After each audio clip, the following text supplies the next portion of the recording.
बिस्मिल्लाहिर्रहमानिर्रहीम, अस्सलाम वालेकुम। तो अब हम पढ़ने जा रहे हैं थ्योरी ऑफ नेचुरल सिलेक्शन के बारे में। ये हमारे पास एक और थ्योरी है और ये देखिए यहाँ पर तीन थ्योरीज है हमारे पास, या चार है मेरे ख्याल में। इसमें देखते हैं, आगे बढ़ते हैं। चार है मेरे ख्याल में, तो एक मिनट रुक जाए। हाँ, चार थ्योरीज है हमारे पास। ये ऑर्गेनिक एवोल्यूशन में यहाँ से जो बढ़ रहे हैं ना, ऑर्गेनिक एवोल्यूशन का मतलब क्या था, जो कि हमने कहा था प्लांट्स और एनिमल्स के अंदर जो होते हैं उसको हम ऑर्गेनिक एवोल्यूशन कहते हैं। इसमें चार थ्योरीज है। एक हमारे पास ये वाली इनहेरिटेंस ऑफ एक्वायर्ड कैरेक्टर, जो कि किसने दी थी, लेमार्क ने दी है। फिर हमारे पास एक और थी ये बीच में, विजमन थ्योरी, जो कि किसने दी थी, जिसको हम कहते हैं जर्मिनल कंटिन्यूटी थ्योरी, जो विजमन ने दी थी। फिर ये तीसरी नंबर पर आती है थ्योरी ऑफ नेचुरल सिलेक्शन, जो कि डार्विन ने दी थी। और एक और है यहाँ पर डी वेरीज थ्योरी, जिसको हम म्यूटेशन थ्योरी कहते हैं, जो कि डी वेरीज ने दी थी। सही है, ये चार थ्योरीज है आपके पास ऑर्गेनिक एवोल्यूशन के लिए। तो इसके अंदर ये तीसरी थ्योरी है, वो कहलाती है थ्योरी ऑफ नेचुरल सिलेक्शन। ये हमारे पास जो साइंटिस्ट है उनका नाम डार्विन था, उन्होंने दी थी। डार्विन जो है ना, वो पूरी मतलब दुनिया के अंदर घूम रहा था और वो क्या नाम है, इन सब के बारे में स्टडी कर रहा था, प्लांट्स एनिमल्स वगैरह के बारे में, जियोलॉजिकल फॉर्मेशन क्या हो रही है, जमीन किस तरह से वो सब के बारे में स्टडी कर रहा था। और इसके ऊपर इसने एक बुक भी लिखी थी, द ओरिजिन ऑफ स्पीशीज, जो कि इसने 1859 में पब्लिश भी की थी। इसके अंदर इसने थ्योरी दी थी, थ्योरी ऑफ ऑर्गेनिक एवोल्यूशन, जो कि नेचुरल सिलेक्शन के ऊपर डिपेंड करती थी। इसका जो प्रिंसिपल है वो है नेचुरल सिलेक्शन।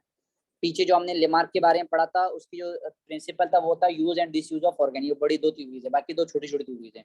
इसको इसलिए नेचुरल सिलेक्शन थ्योरी भी कहलाती है। सही है ना। ये इसके अंदर 5 पॉइंट है। नंबर 1 है ओवर प्रोडक्शन, नंबर 2 है स्ट्रगल फॉर एग्जिस्टेंस, नंबर 3 है वेरिएशन इन हेरिडिटी, नंबर 4 है नेचुरल सिलेक्शन और सर्वाइवल ऑफ द फिटेस्ट, और नंबर 5 है फॉर्मेशन ऑफ न्यू स्पीशीज।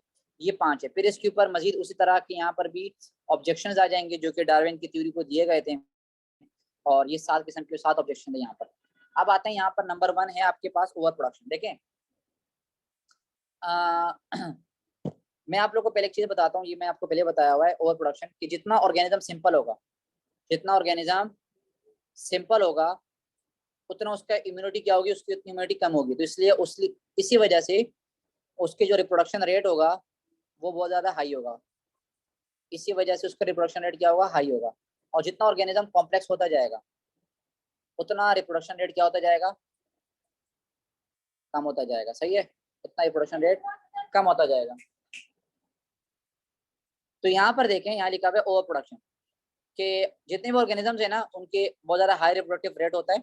और हम ये कह सकते हैं कि वो फर्टाइल बहुत जल्दी होते हैं, और बहुत ज्यादा हाई नंबर ऑफ ऑर्गेनिज्म को क्या करते हैं, रिप्रोड्यूस करते हैं, या ताकि वो सर्वाइव कर सके। इतने ज्यादा क्यों करते हैं, देखिए, ये जो सिंपल ऑर्गेनिज्म है इतना ज्यादा रिप्रोडक्शन क्यों करता है, क्योंकि इसको पता है कि हमारी जो इम्यूनिटी है वो मजबूत नहीं है। हमें कोई भी ऑर्गेनिज्म या कोई भी होस्ट, वो जैसे हमारे बॉडी के अंदर कोई बैक्टीरिया है, तो वो बैक्टीरिया बहुत ज्यादा मल्टीप्लाई करता है, बहुत ही ज्यादा मल्टीप्लाई करते हैं। क्यों? क्योंकि उसको पता है कि मैं किसी और ऑर्गेनिज्म के होस्ट, मतलब किसी होस्ट की बॉडी के अंदर रह रहा हूँ, और होस्ट का जो इम्यून सिस्टम है वो कभी भी आके मेरे को अटैक करके मुझे मार सकता है। तो ये क्या करते हैं, अपनी बहुत ज्यादा कॉपीज बनाते हैं, मिलियंस ऑफ कॉपीज बनाता है, ताकि हमारा वो जो मिलियंस ऑफ कॉपीज में अगर ये 500,000 डिस्ट्रॉय भी कर देगा, तो 500,000 अपनी बीमारी पैदा करने में कामयाब हो जाएंगे। सही है। तो ये बेसिकली सर्वाइवल के लिए इतनी ज्यादा रिप्रोडक्शन क्यों कर रहे हैं, सर्वाइवल के लिए।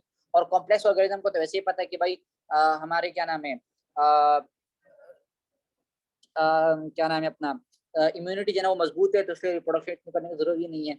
तो ये देखें यहाँ पर कुछ एग्जाम्पल यहाँ दी हुई है सर्वाइव के लिए, कौन कौन से ओवर रिप्रोडक्शन पहला पॉइंट है उसका। सेकंड एग्जाम्पल यहाँ पर है, देखो कि सिंगल कोट फिश जो है ना वो तकरीबन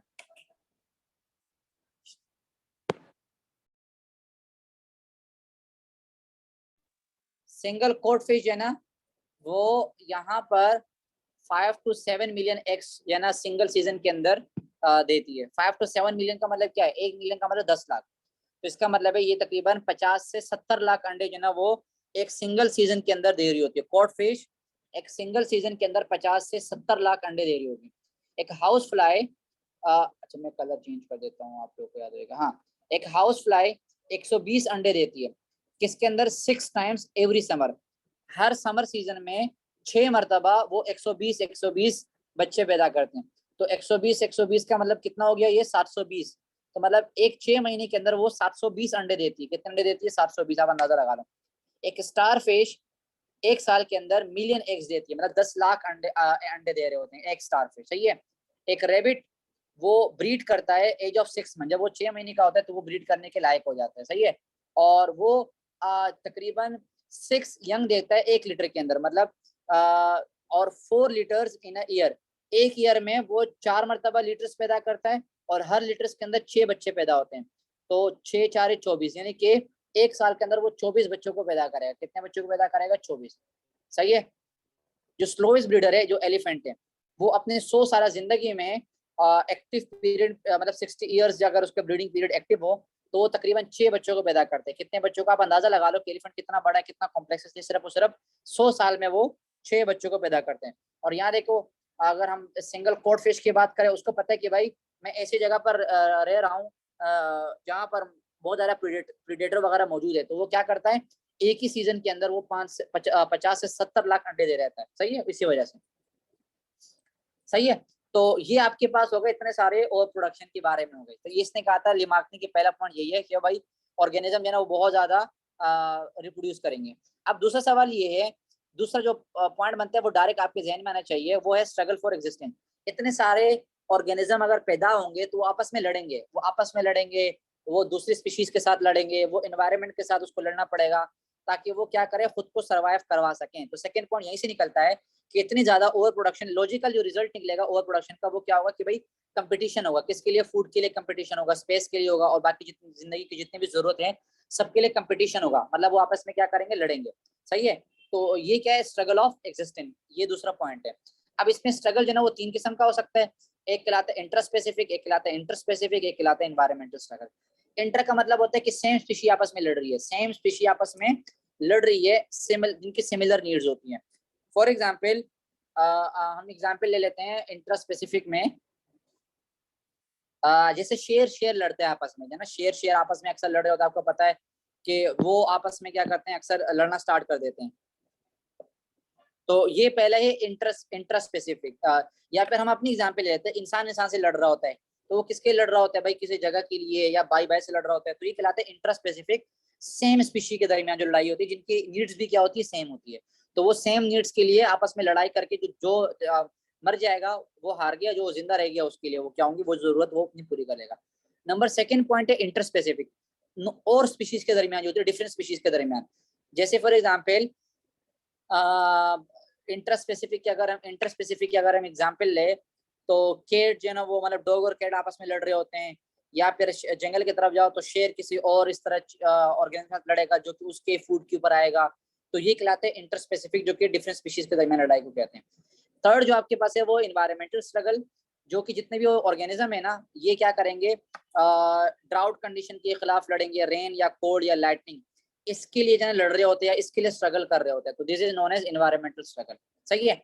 अब वो स्पीशीज जो कि क्या नाम है, बड़े हो जाएंगे और ये क्या नाम है, इन लड़ाइयों में जीत जाएंगे, तो वो रिप्रोड्यूस करने के काबिल होंगे और वो क्या करेंगे? रिप्रोड्यूस करेंगे, वो स्ट्रगल फॉर एग्जिस्टेंस जीत जाएंगे। सेकेंड पॉइंट हो गया। Third point variations and heredity. दोनों पॉइंट मैंने आपको बताया। वेरिएशन पहले बता चुका हूँ, वेरिएशन हम कहते हैं चेंजेस को। किसको कहते हैं? चेंजेस को। जैसे कि लेमार्क ने कहा था ना कि चेंजेस आती है, इसी तरह इसने भी कहा था कि भाई चेंजेस आएगी। ठीक है। Individuals of a population. अच्छा बल्कि एक मिनट, यहाँ पर जाना इसकी जो ज्यादा अच्छी लिखी वो यहाँ लिखी हुई है। एक मिनट कहाँ है? हाँ ये लिखा हुआ है, देखें। Individuals of population vary in their ability to exploit the available resources.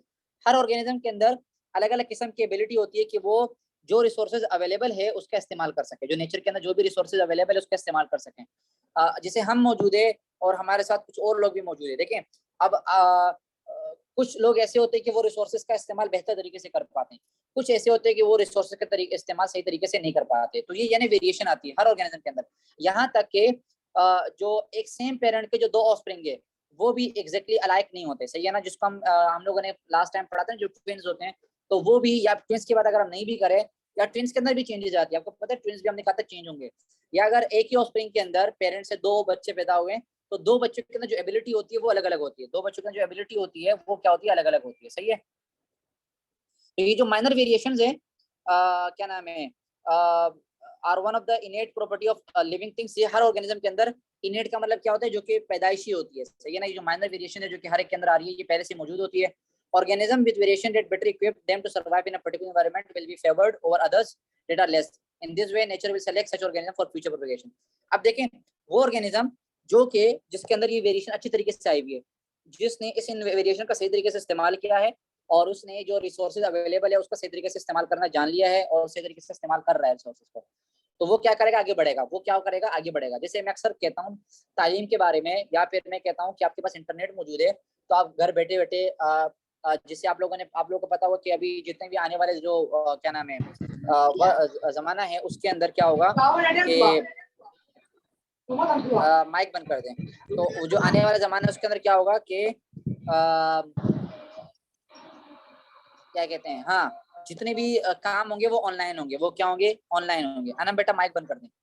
वो क्या होंगे, ऑनलाइन होंगे। तो जब वो सारे काम ऑनलाइन होंगे तो वो अब हम में से वो लोग जिन्होंने ऑनलाइन काम करना जान लिया होगा, या वो ऑनलाइन ट्रेडिंग करना जानते होंगे, या बहुत सारी चीजें हैं, ऑनलाइन पढ़ना पढ़ाना सब कुछ जानते होंगे, तो वही क्या करेंगे, दुनिया में आगे जाके कम्पीट कर सकते हैं। और उसी के लोग क्या करेंगे, एक वक्त आएगा कि वो दूसरे के ऊपर हावी हो जाएंगे और वो फिर आगे बढ़ेंगे। सही है। अब देखो एटॉमिक बम की हम अगर बात करें, तो अगर हमारे पास एटॉमिक बम नहीं होता तो यकीन करो हम हर वक्त दबे रहते हैं। लेकिन हमारे अंदर कुछ लोग ऐसे पैदा हुए कि उन्होंने वक्त को पहचाना, उसके अपने अंदर एबिलिटी पैदा की, उन्होंने क्या बना, एटॉमिक बम बनाया। जिसकी वजह से अब हम क्या कर सकते हैं, बेहतरीन तरीके से हम, अब हमें जो नेचर है वो सेलेक्ट कर सकता है। नेचर हमें क्या कर सकता है, सेलेक्ट कर सकता है।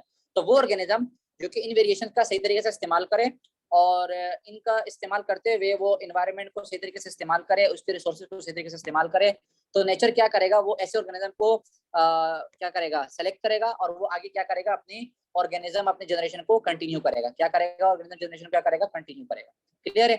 फिर नेचुरल सिलेक्शन और सर्वाइवल ऑफ द फिटेस्ट, वही बात है जो मैंने ऊपर बता दी कि अब वो ऑर्गेनिज्म जिन्होंने रिसोर्सेज का सही इस्तेमाल करना सीख लिया है और वो एनवायरनमेंट के हिसाब से सही से कॉप करना जान चुके हैं, तो नेचर उसको क्या करेंगे, सेलेक्ट करेंगे। नेचर उसको क्या करेंगे, सेलेक्ट करेगा। जब नेचर उसको सेलेक्ट करेगा तो नेचर क्या करेगा, उसको आगे बढ़ाएगा। वो सर्वाइवल ऑफ द फिटेस्ट हो जाएगा। मतलब वो जितने भी लोग सर्वाइव कर रहे हैं उन सबके अंदर सबसे ज्यादा फिट हो जाएगा, फिटेस्ट कहलाएगा फिर वो। तो वो क्या करेगा, अपनी जनरेशन को आगे बढ़ाएगा। जब वो अपनी जनरेशन को आगे बढ़ाएगा तो वो क्या करेगा, आहिस्ते आहिस्ते अपनी जनरेशन को कंटिन्यू करना शुरू कर देगा। तो ये रहा देखो, ये जो डार्विन ने कहा था कि जो नेचुरल सिलेक्शन है ये ड्राइविंग फोर्स है, सही है ना, इवोल्यूशन के दरमियान। मतलब तभी इवोल्यूशन होगी जब आपको नेचर सेलेक्ट करेगी। अगर आपको नेचर सेलेक्ट नहीं करेगी तो आप जो ना वो आगे अपने ऑर्गेनिज्म को बढ़ा ही नहीं सकते। तो जितने भी एवोल्यूशन आई है ना, ये क्या हुई, थाउजेंड्स ऑफ ईयर्स में आई है। प्लांट्स एनिमल्स के अंदर जो एवोल्यूशन आती है वो थाउजेंड्स ऑफ ईयर्स के अंदर आती है। सही है। ये लिखा हुआ देखिए, इन प्रैक्टिस ऑस्प्रिंग जिनके अंदर डिजायरेबल ट्रेट्स मौजूद होते हैं, यानी कि डिजायरेबल कैरेक्टर मौजूद होते हैं, are selected from each generation for breeding purposes. अब हमें फॉर एग्जांपल हमारे पास 10-15 किस्म के फूड वगैरह मौजूद है या प्लांट्स एनिमल्स मौजूद है।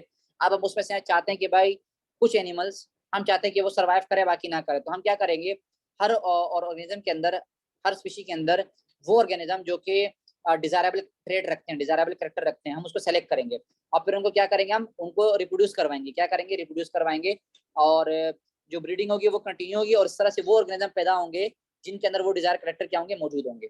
सही है। तो ये सारे चीजें नेचुरल सिलेक्शन या सर्वाइवल ऑफ द फिटेस्ट कहते हैं। क्लियर यहाँ पर। और ये एनवायरनमेंट के बारे में जो मैंने आपको बताया कि वो एनवायरनमेंट के चेंजेस को अगर अडॉप्ट करेंगे तो वो आगे बढ़ेंगे और नहीं बढ़ेंगे। तो जरा जो मोस्ट फिट होगा बस याद रखिए वो क्या करेगा, आगे सर्वाइव करेगा और नहीं करेगा। लास्ट पॉइंट है वो फॉर्मेशन ऑफ न्यू स्पीशी है। देखें, अब डार्विन ने कहा कि जो मुसलसल एवोल्यूशन हो रही है इसकी वजह से क्या होगा, चेंजेस आ रही है, चेंजेस आ रही है। सही है ना। देखें यहाँ पर मैं ले लेता हूँ, ये F1 है, फर्स्ट जनरेशन है, कुछ ना कुछ चेंजेस आई। F2 आया, उसने उस चेंजेस को इधर F2 में कॉपी कर दिया। फिर F2 के अंदर इन्वायरमेंट की वजह से कुछ ना कुछ चेंजेस आई। फिर F3 आया, F3 ने F2 वाली कॉपी भी की है और साथ में से अपनी भी चेंजेस की। चलते चलते चलते चलते F10 आ गया। अब F10 ने F9 वाली की कॉपी भी की होगी और उसने अपने चेंजेस भी की होगी। फिर चलते चलते समझ लो कि F100 आ गया। क्या हो गया, F100 आया। तो इतनी सारी सबके अंदर जो चेंजेस है वो सब सम होकर 100 के अंदर आई। 100 के अंदर अपनी भी चेंजेस आई। तो अगर आप 100 को उठाकर F1 के साथ कंपेयर करेंगे तो आपको दोनों चीजें बिल्कुल अलग नजर आएंगी। F1 बिल्कुल अलग तरीके से नजर आएगा और F100 आपको बिल्कुल अलग तरीके से नजर आएगा। तो ये कहलाता है एवोल्यूशन ऑफ न्यू स्पीशी। तो इसका मतलब है कि जो F100 होगा अब ये न्यू स्पीशी बन गई। क्या बन गई, ये न्यू स्पीशी बन गई, ये एक और किस्म की स्पीशी बन गई है। तो this is the formation of new species. तो इसका नहीं कि जो एवोल्यूशन होगा उसके अंदर स्मॉल मतलब एडेप्टेशन होगी हर स्टेप के अंदर। सही ना, ग्रेजुअली आएंगे। जो मोर एवर सम ऑर्गेनिज्म कुछ वेरिएशन जो ना एक डायरेक्शन में शो करती है, कुछ अलग तरीके से करती है, कुछ अलग तरीके से करती है। सही है ना। तो इन्वायरमेंट के हिसाब से वो सर्वाइव करने की कोशिश करते हैं, तो उस वजह से वो क्या करते हैं, एवोल्यूशन को शो करेंगे। तो कंटिन्यूएशन का मतलब क्या है कि वो स्पीशी को आगे बढ़ाते जाएंगे, और सॉरी चेंजेस को आगे बढ़ाते जाएंगे ग्रेजुअली। और एक्यूमुलेशन का मतलब है कि वो हर ऑर्गेनिज्म के अंदर क्या होंगे, एक्यूमुलेट होते जाएंगे, एक्यूमुलेट होते जाएंगे। तो जो डिफरेंट टाइप्स ऑफ, और एक वक्त ऐसा आएगा and different types and in time leads to the creation of large group new species। तो एक वक्त ऐसा आएगा कि ये चेंजेस होते होते होते एक न्यू स्पीशीज बन जाएगी, तो इसको हम क्या कहते हैं, ओरिजिन ऑफ न्यू स्पीशीज। इस तरह से न्यू स्पीशीज है ना वो बनता है। सही है ना। तो ये 5 पॉइंट है। यहाँ देखें कुछ लिखा हुआ है, ये आपके पास ये सारे के सारे क्या है, फिंचेज है। अब यहाँ पर देखें ये सीड खाने वाला फिंच है, ये देखो इसको इसकी चोंच देखें। फिर ये बर्ड्स एंड फ्रूट्स को खाने वाला, इसकी चोंच देखें। ये ग्रब्स खाने वाले, ये इंसेक्ट को खाने वाला, ये लीफ को खाने वाले। तो आप देखें सबके अंदर चेंजेस है, वरना सबके सब क्या है, बर्ड्स है, सबके सब क्या है, फिंचेज है। लेकिन सबके अंदर चेंजेस आई है, तो ये क्या हो गया, ओरिजिन ऑफ न्यू स्पीशीज। सब ने इन्वायरमेंट के साथ अंदर थोड़ी बहुत चेंजेस की होगी, तो वक्त के साथ चलते चलते चलते उनके इतने चेंजेस आई है कि अब आपको हर एक अलग नजर आ रहे हैं। वरना जो आपको क्या नाम है कि इंसेस्टर को आप देखेंगे तो इंसेस्टर इनका सबका सबके सबका जो इंसेस्टर होगा वो सेम होगा। आई होप समझ में आया होगा। अब आते हैं कुछ ऑब्जेक्शन के ऊपर। अच्छा ये जो इसका समरी की है, जितने भी जो डार्विन की थ्योरी है इसके अंदर ये समरी है, तो आप अगर आप पढ़ना चाहे तो पढ़ लेना। फिर आते हैं यहाँ पर कि डार्विन की ऑर्गेनिक एवोल्यूशन की जो थ्योरी है इसके ऊपर कुछ ऑब्जेक्शन लगे। वो ऑब्जेक्शन हम पढ़ते हैं। डार्विन ने नंबर 1 डिफरेंशिएट नहीं किया heritable and non heritable variation के अंदर। हेरिटेबल वो होते हैं जो कि क्या नाम है, इनहेरिट हुए हुए हैं, जो कि मतलब आपके पेरेंट्स से आए हुए हैं, और नॉन हेरिटेबल का मतलब वो होते हैं जो कि एनवायरनमेंट से आए हुए हैं। तो डार्विन ने इन दोनों के दरमियान कोई भी डिफरेंशिएट करने के लिए कोई क्लियर पॉइंट ना दिया, पहला पॉइंट। दूसरा point, he emphasized the role of minor variation but not the mutation. अच्छा इसने कहा था कि भाई माइनर वेरिएशन तो आती है, मैंने आपको बताया ना कि कुछ को कुछ चेंजेस आ रही है, फ्लू के अंदर कुछ चेंजेस आ रही है, फ्री के अंदर चेंजेस आ रही है, लेकिन हमने एक और लफ्ज पढ़ा है चैप्टर नंबर 6 के अंदर, which is known as mutation, which is known as. अब म्यूटेशन के बारे में हमने पढ़ा कि म्यूटेशन क्या होता है, बहुत बड़ा चेंज होता है जो कि डीएनए को बिल्कुल चेंज कर देता है। फॉर एग्जांपल अब F2 के अंदर म्यूटेशन हो गई है, तो क्या वो म्यूटेशन भी आगे होगी, मतलब आगे वो ट्रांसफर होगी या नहीं होगी, इसके बारे में इसने कोई भी पॉइंट नहीं दिया। सही है ना। तो इसने इसके बारे में कोई भी क्या वो रोल प्ले करेगा इवोल्यूशन के अंदर या नहीं करेगा, जो सडन चेंज आया, जो म्यूटेशन आया है, वो भी इसने क्लियर नहीं किया। थर्ड पॉइंट, इसने कॉज ऑफ वेरिएशन नहीं बताई कि भाई एक्चुअल कॉज क्या है, जो वेरिएशन आ रही है, जो चेंजेस आ रही है, उसकी कॉज क्या है। Number 4 point, Darwin had not explain for the presence of natural variation. Natural variation के बारे में इसने कोई प्रेजेंस ना दिखाई, कोई वो चीज नहीं दिखाई कि नेचुरल प्रेजेंशन किस तरह से हो रही है और कौन सी यूजफुल हो रही है और कौन सी वो हार्मफुल हो रही है। सही है ना। लेकिन बस इसने ये कहा कि भाई हाँ जनरेशन आफ्टर जनरेशन जो है ना वो हो रही है, लेकिन इसने किस तरह हो रही है, नेचुरल हो रही है, आर्टिफिशियल हो रही है, इसके बारे में इसने कोई पॉइंट ना दिया। Number 5, natural selection theory can not account for the presence of vestigial organ. जो वेस्टिजियल ऑर्गन्स होते हैं ना, हम आगे जाके पढ़ेंगे, ऐसे ऑर्गन जो कि पहले काम करते थे अब काम नहीं करते हैं, उसके बारे में इसने कोई पॉइंट ना दिया। नंबर 6 जो की पॉइंट की पोजीशन है एवोल्यूशन में, but it operates after variation have appeared. अब नेचुरल सिलेक्शन किसने बात की कि भाई ये एवोल्यूशन के अंदर बहुत बड़ा पॉइंट है, क्योंकि नेचर सेलेक्ट करेगी तभी एवोल्यूशन होगी, वरना नहीं होगी। लेकिन ये जो नेचुरल सिलेक्शन है ये तभी होगा जब आपको क्या नाम है वेरिएशन आएगी। अगर वेरिएशन नहीं आएगी तो क्या नेचुरल सिलेक्शन होगी या नहीं होगी, इसके बारे में इसने कोई पॉइंट नहीं दिया। सही है ना। इसके बारे में इसने कोई प्रिजर्वेशन के बारे में नहीं कहा कि क्या नाम है फेवरेबल कंडीशन के बारे में। इसने फेवरेबल अगर एनवायरनमेंट होगा या फेवरेबल वेरिएशन हो रही है तो क्या नाम है कौन सी कैरेक्टर्स को वो प्रिजर्व करेंगे, कौन सी को प्रिजर्व नहीं करेंगे। तो नेचुरल सिलेक्शन तो सही है, समझ में आती है बात, लेकिन नेचुरल सिलेक्शन तभी होगी जब वेरिएशन आएगी। लेकिन अगर वेरिएशन नहीं होगी तब क्या होगा, इसके बारे में इसने कोई पॉइंट नहीं दिया। नंबर 7, इसने सर्वाइवल ऑफ द फिटेस्ट के बारे में कहा, लेकिन ये survival of the fittest arrive कैसे होता है, ये बनता किस तरह है, इसके बारे में इसने कोई पॉइंट नहीं दिया। तो ये 7 पॉइंट है जो कि डार्विन की थ्योरी को बिल्कुल रिजेक्ट करते हैं, जिसमें से डार्विन की थ्योरी भी क्या हुई थी, रिजेक्ट हुई थी। ये हमारे पास आता है डी वेरियस की थ्योरी। ये 3 पर्सन में जिसने मेंडल्स के ऊपर काम किया था, इसको म्यूटेशन थ्योरी भी कहते हैं, और he was the first who realised the role of mutation in evolution. अब देखिए इसने म्यूटेशन के बारे में कुछ नहीं कहा, हमने बात की यहाँ पर, इसने म्यूटेशन के बारे में कोई पॉइंट नहीं दिया, लेकिन ये वो क्या नाम है पॉइंट था जो कि फिर डी वेरियस ने जाके क्लियर किया। He proposed that new races and species originate discontinuously and non gradually. सही है ना। मतलब जो स्पीशी बनती है वो ऐसे नहीं होता कि कंटिन्यू चेंज की वजह से आता है या ग्रेजुअल चेंजेस आती है, नहीं भाई, वो एकदम से आता है। और इसको इसने क्या किया, म्यूटेशन का as discontinuous variation due to which permanent racial change occur. Mutation are sudden heritable change. हमने कहा था म्यूटेशन जो क्या होती है वो सडन चेंजेस होती है। They occur in organism in unpredictable direction. और ये जो ऑर्गेनिज्म के अंदर होती है ये ऐसे होती है कि आपको इसका पता नहीं चलता, एकदम से होती है। ये एनवायरनमेंट की वजह से नहीं आती, they are not caused by environmental effect या क्रॉस ब्रीडिंग की वजह से भी नहीं आती। De Vries suggested that mutation affect a change in the nature of germ cell. अब यही बात है जो कि क्या नाम है जर्मिनल कंटिन्यूटी थ्योरी ने कहा था कि अगर जर्म सेल के अंदर अगर कोई वेरिएशन आएगी तो वो क्या होगी, वो आगे बढ़ेगी, उससे क्या नाम है चेंजेस आ सकती है। तो इसने यही बात कहा, इसने यही बात की। और इफेक्ट ऑफ एनवायरनमेंट को इसने इतना ज्यादा मतलब इंपॉर्टेंस ना दी, लेकिन जो जर्म सेल के अंदर जो म्यूटेशन हो रही है उसको इसने इंपॉर्टेंट दी है। He told that permanent change take place spontaneously out of the internal condition and are not necessarily adaptive in nature, majority of them get destroyed, only those mutation that are adaptive survive in the nature. They credit goes to De Vries for indicating that mutation are the survive source of variability on which nature selection acts। सही है, तो ये सारा वही point है कि D varies ने जना इसके बारे में कहा था, ये पूरा पॉइंट डी वेरीज ने ही दिए थे कि हमारे पास जो चेंजेस आती है अगर वो जर्म सेल्स के अंदर आएंगे और वो जर्म सेल के अंदर अगर पॉजिटिव कंडीशन में आएंगे तो वो क्या होंगे, आगे जाके बढ़ेंगे और उसकी वजह से जना एक नई स्पीशी बन सकती है, एक नई स्पीशी उसकी वजह से बन सकती है। और ये पॉइंट सही भी है क्योंकि हम लोगों ने पढ़ा है चैप्टर नंबर 5 के अंदर कि अगर जर्म सेल के अंदर कुछ चेंजेस आती है, अगर कलर ब्लाइंडनेस की अगर हम बात करें, हीमोफीलिया के अंदर बात करें, हीमोफीलिया की, तो वो क्या होती है, वो उसकी चेंजेस है ना वो ट्रांसफर होती है, बाकी चेंजेस ट्रांसफर नहीं होती। तो ये शॉर्ट सवाल आएगा तो उसके एक मतलब पढ़ के देख लेना, इंशाल्लाह समझ में आ जाएगा। फिर आते हैं, अच्छा यहाँ पर ये सवाल हो गया कंप्लीट। अब हमारे पास एक और लॉन्ग सवाल है जिसका नाम है evidence in favour of organic evolution.